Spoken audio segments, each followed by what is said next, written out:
So after Saitama and the gang defeated Elder Centipede, the Hero Association set up a meeting and started discussing Garo's classification as a monster, declaring him a dragon level threat.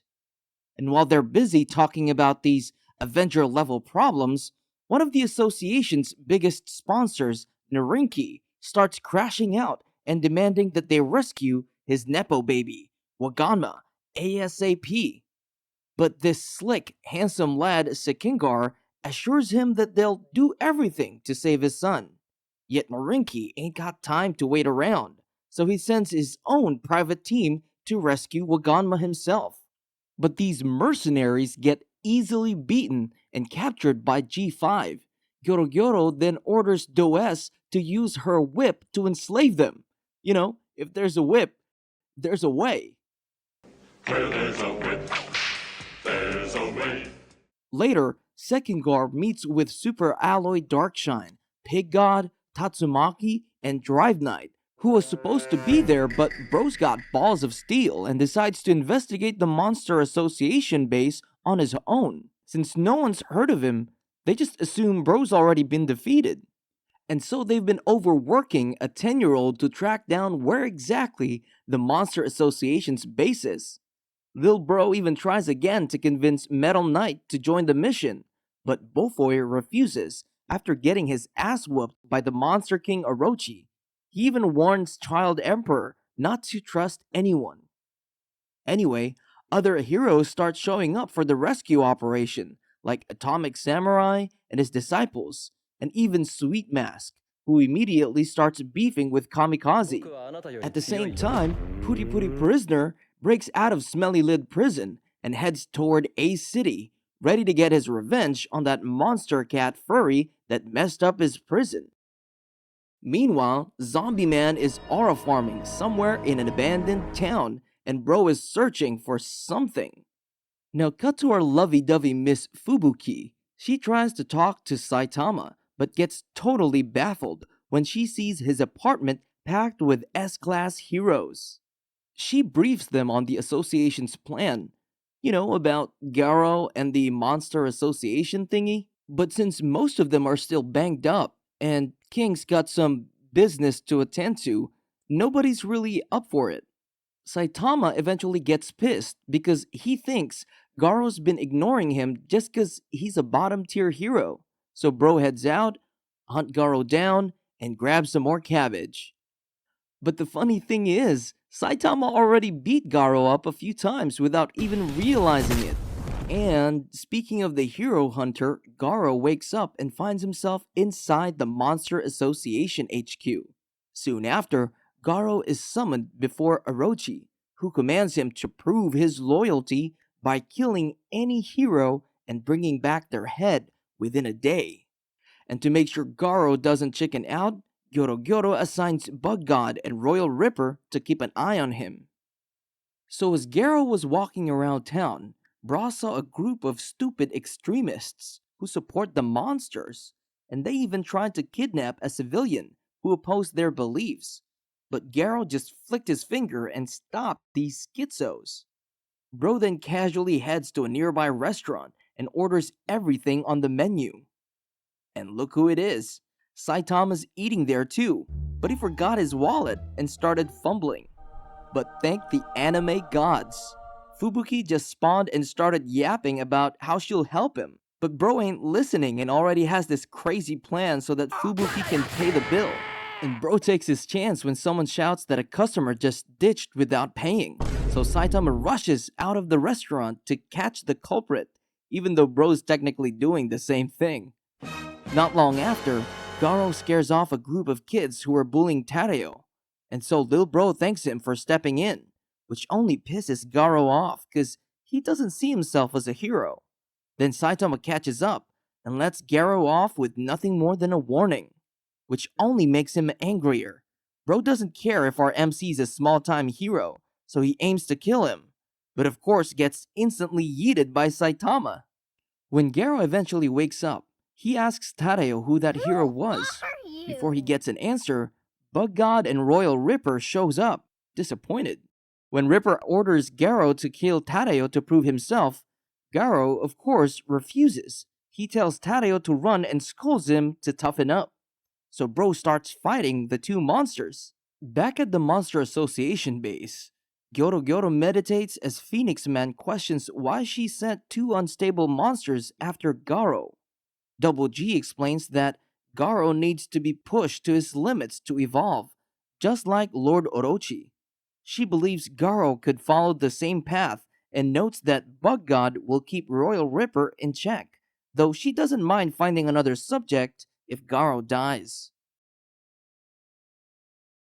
And Garo had a hard time fighting the two monsters. While all that was happening, Zombie Man finally found what Bro was looking for: Dr. Genos, the scientist behind the old house of evolution.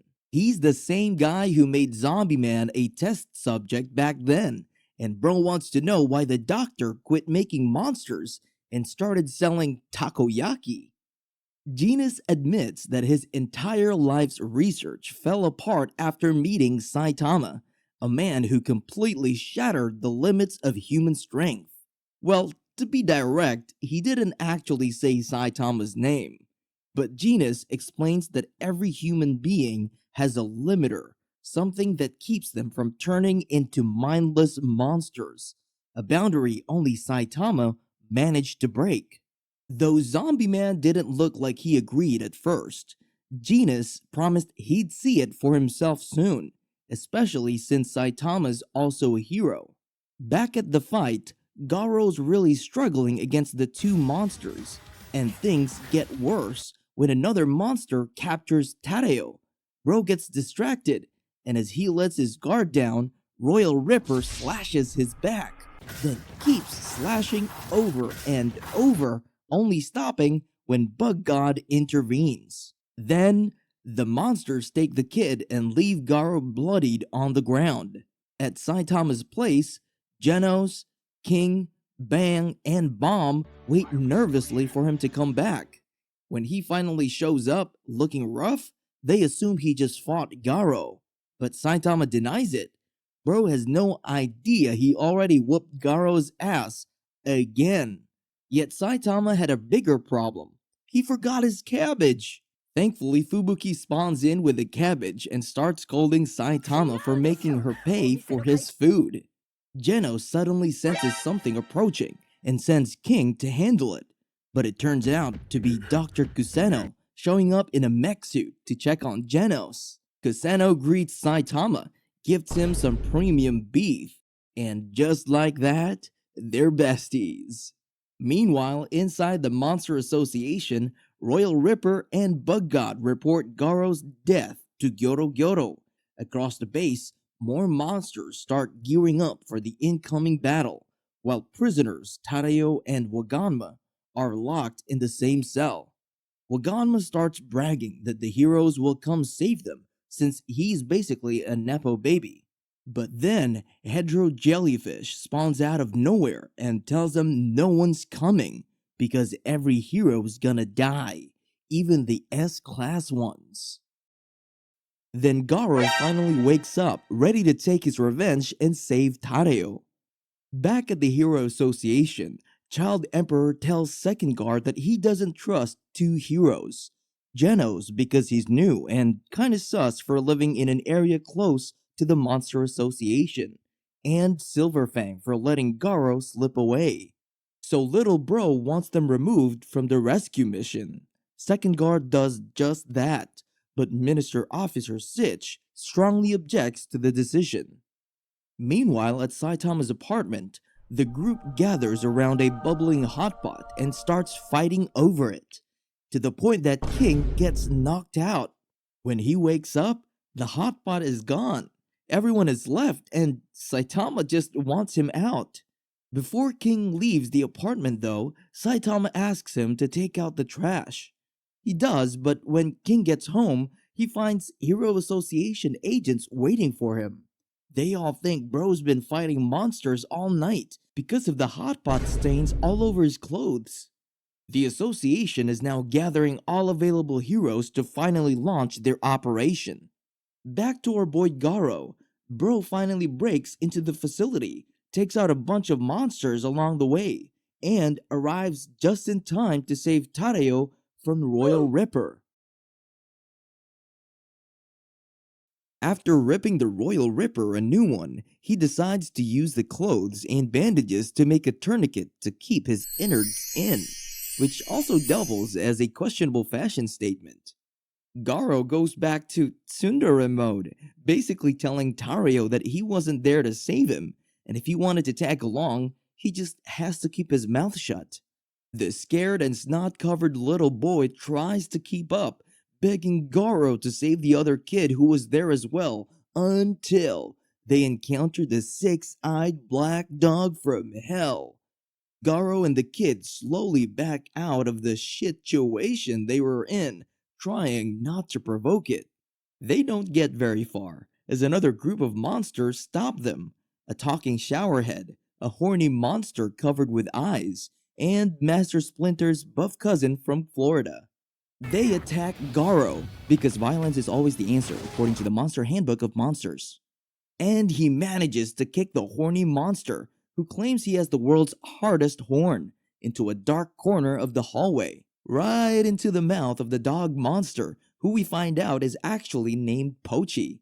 It blasts everyone back to the Dark Ages with a massive ball of energy, but Garo and the kid escape within an inch of their lives.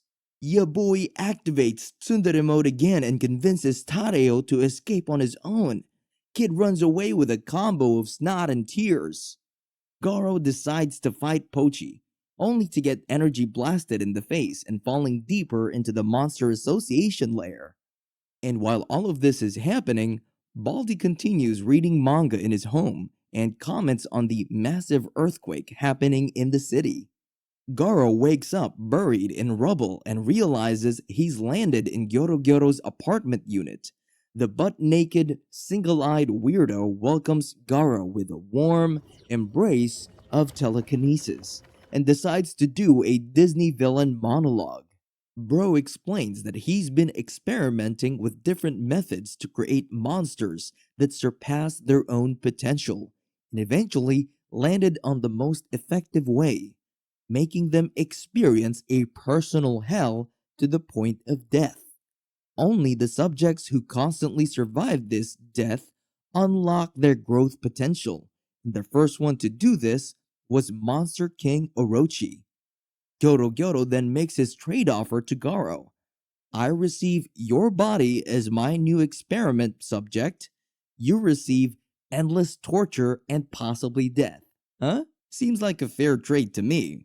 But Garo says no thanks to the offer and breaks out of Gyoro's telekinesis, wanting to save his energy for the Hero Association's approaching strike team. Gyoro decides to call on his bodyguard, Monster King Orochi himself. Garo, after being initially crushed by Orochi, physically recovers and goes on a showdown against the Monster King. But he was no match for Orochi's constantly mutating form, and he ends up being Yamcha'd into the wall. Meanwhile, back up top, our Lord and Savior Saitama has finally had enough of the earthquakes and suited up to check out what's going on, but not before finishing the manga he was reading, because, hashtag priorities.